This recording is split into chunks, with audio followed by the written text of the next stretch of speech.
The Honorable Eric Papenfuss took the oath of office as the mayor of the city of Harrisburg on January 6, 2014.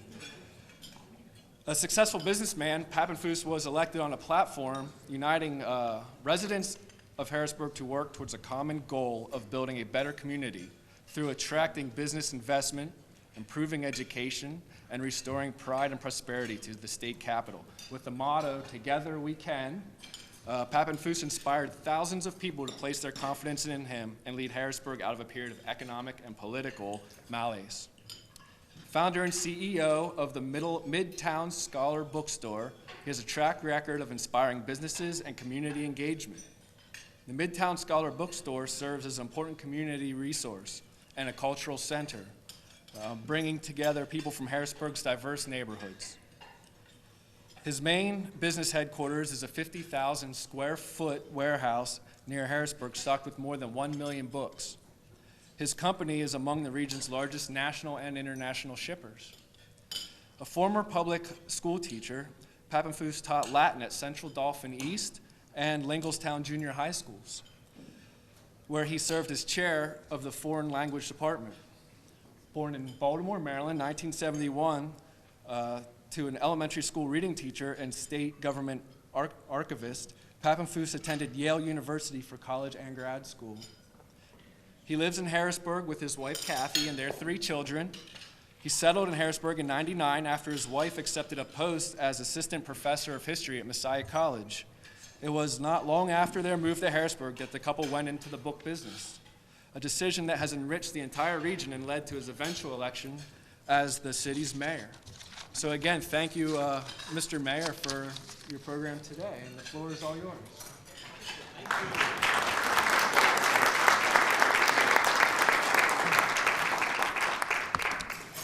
you. Wonderful. Well, great to see everybody today.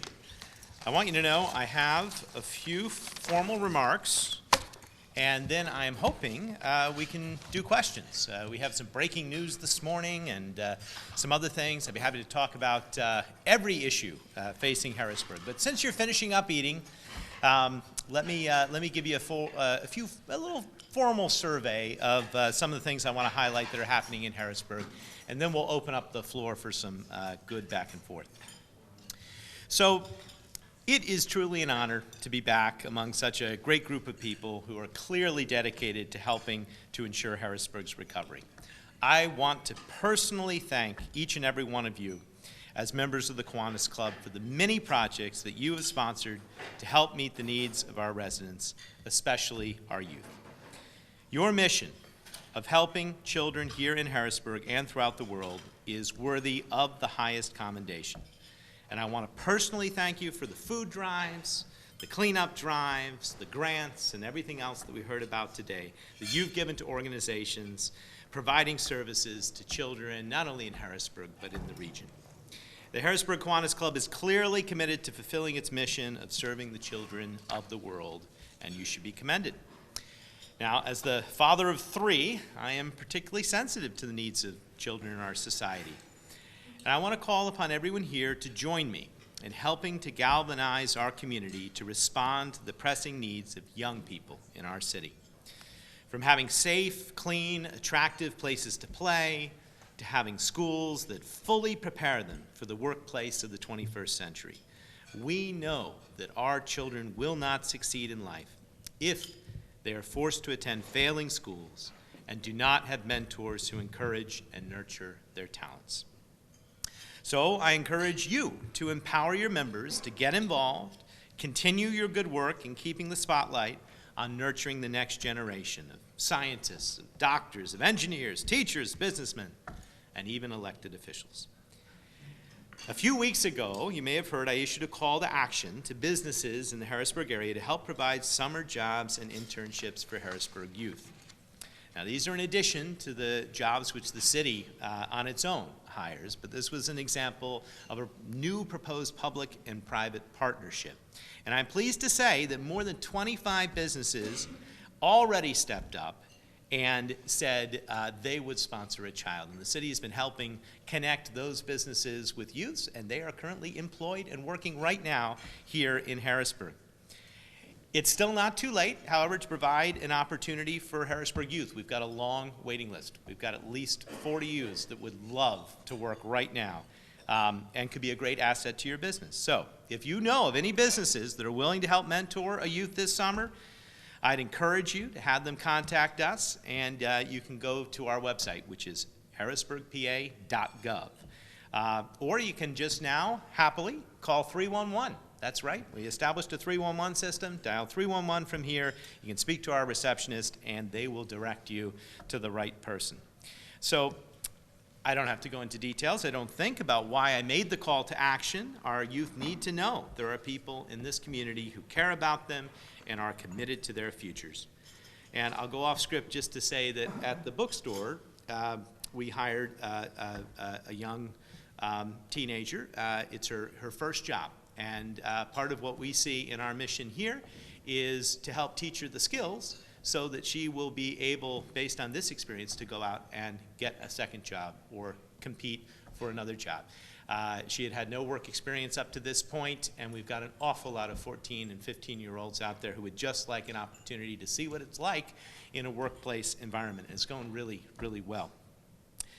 Because of your mission, you clearly understand that our youth need opportunities to learn and grow.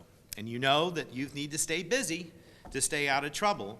And you know that investing in a young mind guarantees a much better place for us all. So I'm asking you to help spread the word within your networks. If a business can't provide a job, it can still help underwrite a position at a local nonprofit that is willing to provide an internship. That's right, we've got a waiting list of students. We also have a waiting list of potential jobs, but we need to see if we can fund those jobs with a small stipend. So within your group, I would say that you certainly have many people in executive positions at major companies. You don't have to be a Harrisburg business to answer the call, but if you're an owner of a business in the region, we are making a special plea to ask you to give back and make an opportunity for a single Harrisburg youth this summer. My administration is focused on ensuring Harrisburg grows and prospers for the next generation, and we are fully engaged now in a really exciting, comprehensive planning process that will chart the city's path for the next 2 decades. This new comprehensive plan that we're putting together will examine a wide variety of issues, everything from transportation needs, housing stock, ways to revitalize different neighborhoods, how to encourage business development or promote sustainable green development, what to do to improve public safety, how to increase educational opportunities for our youth. All of this is on the table right now for discussion. All ideas are welcome. We've already had, over the past week and a half now, 5 public meetings for residents to brainstorm their ideas and provide direct input into the comprehensive planning process. And in fact, I'm going to be, after this, going to another public meeting this afternoon at the Camp Curtin YMCA. We've had them scattered about the whole city. Each meeting's, had between 20 and 40 people. You add them all up, 6 different neighborhood meetings. It's a really, really good start. The feedback has been amazing, and it's been really interesting. I made a commitment early on to go to all these. It's been really interesting to hear the perspectives of what each neighborhood and indeed city resident wants to see for the future of this city. We established a steering committee that includes residents from every neighborhood in the city. We're busy trying to get a lot of feedback from everyone, and you don't have to live in the city to weigh in. We want the process to be transparent and inclusive, and we're publicizing it as best we can. There has been a special website that I think will interest everyone here that's been created. It's called behbg.com, behbg.com. Check it out if you haven't been there. It's an incredible site. It not only has all the information about public meetings and how you can participate. The team is also, going to community events and block parties. There's an idea box in City Hall. There are lots of ways to get involved, even if you don't have internet access. But check it out at behbg.com. And you can vote on initiatives that you like, or maybe initiatives that you don't like. And there's sort of a running tally. I think there's already 100 and some different ideas that have been proposed that are being talked about in active discussions on the BHBG website. So On that website, there also will be eventually documents that are posted, and you'll be able to also see what are the sort of accumulated results of these 6 initial public meetings that we had. And this process is going to be going on all year long. Eventually, it's going to move to specific workshops for specific ideas, like a whole day devoted to transportation and a day devoted to housing. But the initial meetings have well begun. It has been nearly 40 years since the city did this last. And if you look at the old comprehensive plan from 40 years ago, which really just sits on a shelf now, it does not reflect a current city or our current needs in any way. And as a result, we don't have a consensus really from the public standpoint about what people want to see and where they want to see it. So the comprehensive plan is the clearest sign, I think, of a tremendous revival and interest and enthusiasm right now that's happening in Harrisburg. It's really not hard to feel the dynamism and the excitement, and you see that at these meetings that I've been attending all this week and last week. Things really are happening in Harrisburg. The city is on the move. More people are wanting to live and work and play here in Harrisburg than ever before. We just had, as you know, a fantastic Arts Fest celebration over Memorial Day. We developed for that something which I'm hoping is going to be a new annual event, this Superhero Weekend. Maybe some of you came down and participated in that on 2nd Street, which really tried to highlight downtown businesses. It was a tremendous success. It was a real special treat for sort of children of all ages. And it really was meant to honor our real-life superheroes, our teachers, our policemen, our firefighters, and it was a great addition to sort of Harrisburg's festivals. Right now, we are about to start gearing up. Let's gear up right now for our 4th of July. I hope everybody will come down and see the fireworks, which are going to be amazing, the free Harrisburg Symphony concert, which is going to be in the Senator Stadium at 8 o'clock on the 4th of July. And all during the day on the 4th of July, there's going to be family-friendly activities and music.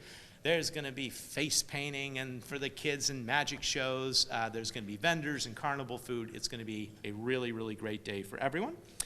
And of course, the highlight will be the fireworks. And I should take a moment to thank another organization which stepped up, and that is Ollie's Bargain Outlet.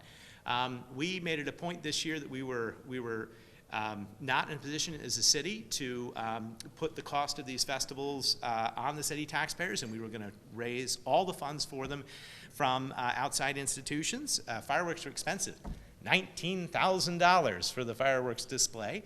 It's a great fireworks display. It's over 20 minutes of but it's expensive. But Ollie's stepped up, and they said they would pay for the fireworks for the 4th of July, and a lot of other sponsors stepped up to make sure that we could have a great, great day. That would include Pinnacle Health and Comcast and the Pennsylvania Housing Finance Agency, all of which really need to be thanked. In addition to providing opportunities for the city to celebrate together and attract visitors, I wanted to also emphasize that we are making real initiatives and efforts to make everyday life better for our residents. One new initiative, which I would bring to your attention and encourage you to support, is the new Harrisburg Parks Foundation, which is working to raise funds to help maintain attractive playgrounds and parks for our children. The Parks Foundation has its first, in its new relaunch form, its new sort of launch event. It's coming up. It's a golf outing on August 7th. It's seeking sponsors. And if you're interested in participating in the Parks Foundation golf outing, again, call 311 or go to Facebook and look for the Harrisburg Parks Foundation Facebook page. These are important things. Some of you may have seen the recent headlines about the vandalism that happened in Reservoir Park. I am pleased to say that donations have come into the Harrisburg Parks Foundation to help pay for some of that. The city was unable to exercise its insurance deductible because it didn't meet our minimum threshold, which is very high. But I know that donations poured into Gamut, donations have poured into the Parks Foundation. One of the tragedies about that event is that the vandals were most likely really young kids. We're talking about young teenagers here. And another reason why we've got to support summer activities and opportunities and positive job and internship possibilities for them. This week, really excitedly, going on throughout the city, I announced new trash and recycling containers. Right now, as we speak, they're dropping them off. We started in Allison Hill. We made it a point. You know, normally when we do things, or historically when we do things, we haven't always started in Allison Hill, and we wanted to. So right now, every resident in Allison Hill is being given a new, beautiful trash can with an attached lid, a toter, one of the ones that works on the lifts of the trucks, and a new recycle bin that is much larger than the old recycle bin. And we have been pushing recycling like never before in the city of Harrisburg. Already, in the past month, recycling has doubled in the city of Harrisburg, which is really an incredible thing. And of course, as many of you know, in the old days, we were in the incineration business, not in the recycling business. But happily, we are no longer in that business anymore, and we can do what's right. And with this new single stream recycling, some of you that don't live in the city may already be used to it, but for us as city residents, it's really exciting. So cardboard, paper, all types of plastic, cartons like wine cartons, all these things can be recycled now, and you don't have to separate them. You can just fill a recycling bin. And I know in my household, the kids are into it, everybody's into it, and we've really cut down on our trash consumption by an enormous amount. And that is an exciting thing which is happening. So I could go on, but I think I really want to hear from you. Let me touch on one other thing which is happening in the city of Harrisburg, which I think is noteworthy, which is that next week, before City Council goes on vacation, they're going to vote on our lighting contract. And this may have been something that I mentioned last year. It's been a priority. It's been something we've wanted to get done. But we recently completed an audit of all the city's lights, all the overhead lights, over 4,000 throughout the city. We are ready to do a conversion. We've had a sort of fun participatory selection process. We know the name of the company that we want to choose. I'm not going to announce that quite yet, but hopefully City Council will vote on the contract on Tuesday, and that'll allow us to begin the conversion starting this fall and running into next year. You'll see a brighter city, you'll see a greener city, a safer city, and just by converting the light alone, we cut our energy bill on each light more than in half. And so over the course of the year, we can save hundreds of thousands of dollars, almost $400,000 in electricity in 1 year for a project. So the project ends up paying itself back in a very short period of time, under 7 years, and has enormous benefits for everyone in the city. So those are some of the things that are happening. I know we talked a little bit at my table about some of the new businesses that were coming in. I had questions about the Broad Street Market. I told you there was breaking news. The media's out there because they want to know what I had to say about the Supreme Court ruling today in Pennsylvania. If you didn't see that, and at the risk of being slightly controversial, the city was sued for its gun ordinances, many of which have been on the books for years, since the 1950s. Very sensible ordinances, things like you can't walk out in front of the Hilton and shoot your gum, up in the air in celebration of what a wonderful luncheon this was. Or children, honestly, 13-year-olds shouldn't have guns unsupervised without an adult, in the city. Things like that. But those laws were challenged under a new law that was passed last year in the waning months of the Corbett administration, which basically said, for the first time in the history of Pennsylvania, that standing was going to be given to somebody who hadn't actually been harmed. And it would go to a group or an organization like the NRA, which wasn't from Harrisburg,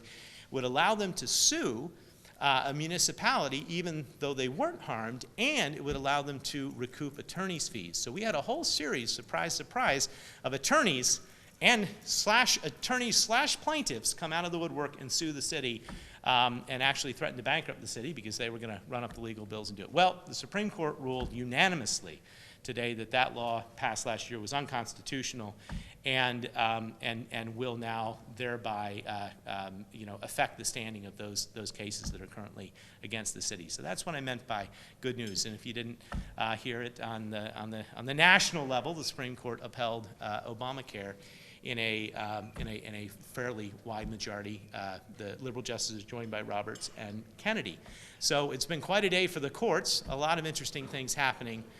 What questions do you have for me about Harrisburg or about just anything you want to know? And I'm not afraid to take those difficult political questions. Yes, in the back. I have a question. I know last year when you came, you were talking about the education. Yeah. And talking about schools, and I wanted to know what progress had been made in that area.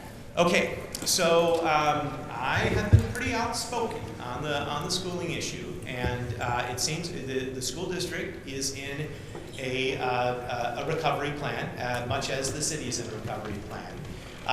And the school district had taken time to focus on the financial side of that recovery. And I think everyone agreed that that was important, and they needed to get their finances in order. As a part of that, they discovered millions of dollars that they didn't know existed. And we have a situation now where there's no tax increase for city residents. I support all of that. However, that couldn't be it as far as I was concerned. We had to also focus on improving the academics. And over the course of the recovery plan, unfortunately, while the finances were doing very well, the scores for all of our schools dropped in Harrisburg to the point where only 2 were above a failing grade, and even those 2, math science, sci-tech, had both fallen dramatically from where they used to be. You used to have the math science, with an A rating as good as anything anywhere in the region, had really sort of fallen into mediocrity. So we needed to bring those back. And I did call for the current recovery officer of the school district to step down, especially noting that it was time to focus on academics and bring in somebody who could focus and had a background in urban education reform. And I am pleased to say that happened, and I have sat in on the meetings for the successors. So there will be a new recovery officer for the city. It'll be announced soon, and that person, he or she, I am confident is going to put the focus on academics, and that's exactly what we need. So actually a lot has transpired in the last year, and I think we're all moving in the right direction. So, yes? Does the city have a strategy for dealing with the crime problem? Oh, it sure does, and it's basically a community policing model, which emphasizes officers out and making relationships in the community. The reality of this is that I hired 18 new officers last year, which was a lot to do at once in 2 classes. We brought another, we're going to bring another 10 or so officers on this year, and we are basically rebuilding a police force. The numbers-wise was decimated by the move towards bankruptcy and everything else that happened in the city. We dropped from nearly 200 officers down to about 120 officers, and we want to get back. Chief and I want to get back to around 150 officers in that range, so that we can actually have the saturation everywhere that we want it. We're opening some new substations. We're doing more walking patrols, more targeted areas. We also have a community policing liaison who's really very good and is doing a wonderful job organizing neighborhood groups and meeting constantly with neighborhood watches and helping facilitate the dialogue that you want to see between the police and the community. And I am very proud of the fact that in Harrisburg, when we've sort of made national headlines, it's been because we avoided violence. We had that horrible shootout and police chase that happened a few months back, in which happily no one was injured, and the officer showed great restraint, and I was proud to give it my first award of valor to an officer for not firing as suspects were fleeing. That was a calculated statement there. And also, you may have seen the video that went viral of one of our officers playing basketball with the youth in Harrisburg. So far the narratives have been good. We've also engaged in a series of community conversations specifically about race and about how the police and the community view themselves differently. And I've sat in on a whole series of forums and conversations that I think have been really honest and have helped, I think, individuals sort of see perspectives from the other side's shoes, so to speak. So I think things are going well. We continue to rebuild the police force. As a part of that, our force is younger than it's ever been, right? So we just hired, we've hired over 25 really relatively young green officers. They have to be trained, and that's where the chief comes in, and that's where the community policing model comes in. We like to call it compassionate policing, but they have to understand that first and foremost, they have a responsibility to work with the community and to be in partnership for a safer Harrisburg. And that's happening. So I think you're seeing sort of an institutional and generational change in the Harrisburg police force, and I think it is paying dividends. And crime is down, not down enough, but down. Sure, question there. Yes. Jim, We're coming. Sorry. I just wanted to, Jim, do you mind if I just add something to that? To what the mayor just said? I'm sorry, I wanted to let you know and let everyone here Yes. know. I had a group of Cub Scouts yesterday. We were in a Kingdom Embassy on 4th Street, and they must have been doing a routine check on something. And they actually came over and stopped by and had a nice chat with our kids, let them see the police car, let them see their sirens, really encourage them to continue in Cub Scouts and continue to do the good that they're doing in their community. So I just wanted to thank you on that. That's great, and thank you for all that you're doing. And if we really have to work together, and a part of this is the economic side of things. I mean, our policing strategy is sort of the root to our economic development strategy. If we don't have good relations and we don't have real opportunities for our youth, then it's going to be just a harder situation all the way around. Okay, back to you. Yes. There was talk of converting one of the lanes of Front Street Yes. to bicycle.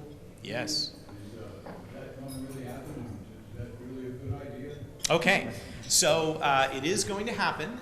It is happening not for all of Front Street because there's been mixed reporting on this. So let me tell you exactly what's happening, and then you tell me if you think it's a good idea. First thing you should know is that Front Street is a PennDOT street. It's not a city street. They had done a traffic study for the northern part of Front Street. This is the part of Front Street, not the downtown. None of this downtown.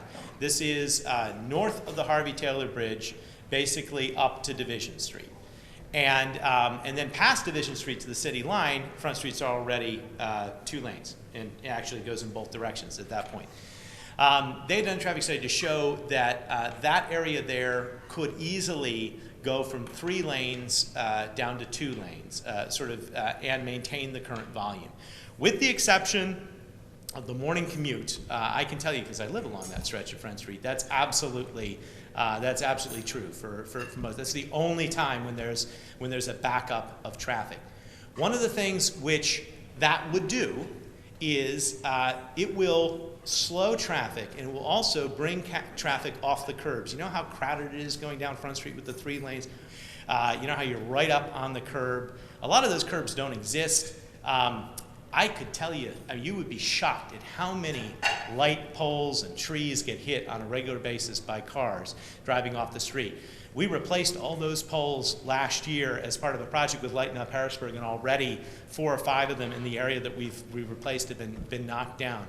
Also, you have to drive on the storm grates. So moving the 2 lanes of traffic into the center of the street should slow it down and also make it safer.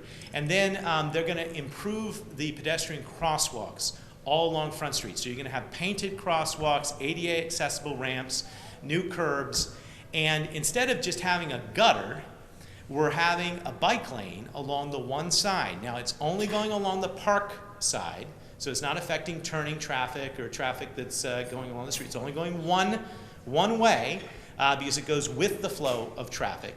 But it's basically there in what otherwise would have been an empty sort of shoulder space along the park. Now, no one has to use the bike lane because you can still bike in the park, but it should take some of the congestion off the park. And the other thing to remember is that in that area of Riverfront Park, it gets very narrow. And I can tell you, somebody with 3 kids and 5 bikes and everything else, it can get really crowded there with joggers and walkers and everything else. So to have a little bit more space and an added bike lane, sort of geared more towards commuters, I think is helpful. Now, in and of itself, that maybe isn't that much, but one of the things that we're looking at in the comprehensive plan is we're looking at a series of interconnecting sort of bike routes throughout the city. One of which might be on 2nd Street going back the other way as part of a plan potentially to take 2nd Street and turn that into a more residential strip of 2-way traffic and to relocate commuter traffic going out of the city up to 7th Street. which is a street that was widened and is the best lit, nicest street in Harrisburg, but one that nobody uses, really.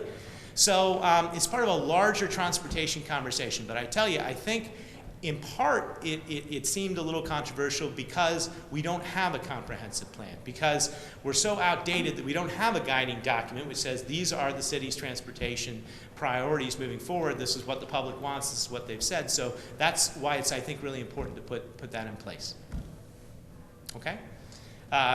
Great. More questions? Yes? Could you expand on what's happening with the market? I would love to tell you a little bit about the Broad Street Market. If you haven't been to the Broad Street Market lately, it is really on its way back. That whole neighborhood is on its way back. We were talking about the millworks over lunch, which is it was an abandoned millworks, but nobody was there for many years. It's turned into this wonderful artist colony, farm-to-table restaurant, huge, millions of dollars of personal investment into that project by the Kessler family to make it work, and they've just done a beautiful job. If you haven't been there, it's incredible. That's part of the critical mass.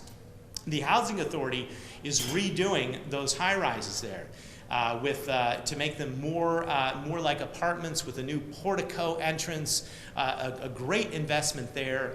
The Susquehanna Art Museum just opened around the corner. All of this is bringing more people than ever to the Broad Street Market. And if you go there, those lots are full, they're packed, it's vibrant, it's really exciting. And to top it all off, we've got 2 more applications right now before the state, and I've been meeting with state officials about why they need to help fund Harrisburg's applications, but 2 development applications for revitalization assistance for that area as well. One at the old Ron Brown Charter School, which WCI Partners is trying to renovate, and another for the area near Hack, which Greenworks is working to turn into an educational center and a preschool. So these are amazing things, all of which are happening. And with regard to the market, we've had an influx of new vendors. It's been great. There have been about 8 vendors that have opened in the last couple of weeks. Everything from popcorn to donut. That seems unhealthy. But there's plenty of fresh food there too. But there is a popcorn stand now.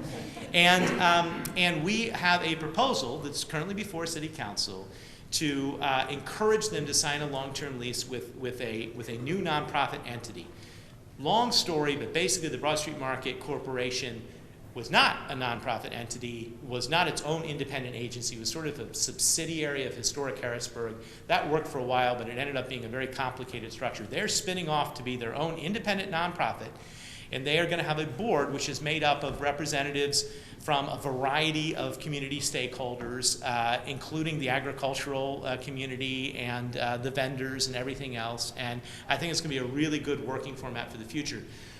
Once we then sign a longer-term lease with this new entity, this new nonprofit entity for the buildings, which the city does own, then the city and that entity together can apply for funding, probably from the Department of Agriculture and elsewhere, to do further renovations for the building. Because the last step and the real thing that's holding it back a bit is the dated systems, the AC and some of the other aspects of the buildings. But there is money available, and we just need the management structure, the conduit to accept that.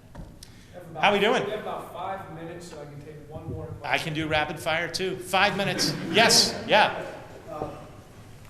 Your personal opinion on the Civil War Museum, is it a benefit to the city? Well, my personal opinion on the Civil War Museum is that it was a mistake to build in that location, and that it was a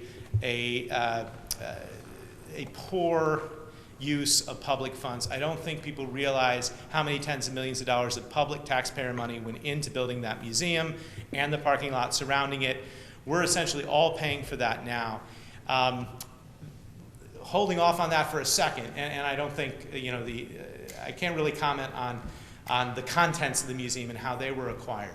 But the other issue, which is the problem, is that there is a portion of money which comes from every time somebody stays in a hotel like this in Harrisburg, they pay a tax, a hotel tax. Well, that goes to the county, and then that tax is supposed to be used to promote the city of Harrisburg. It gets broken down into many different categories, but one of the categories is promote the city of the third class, which is Harrisburg.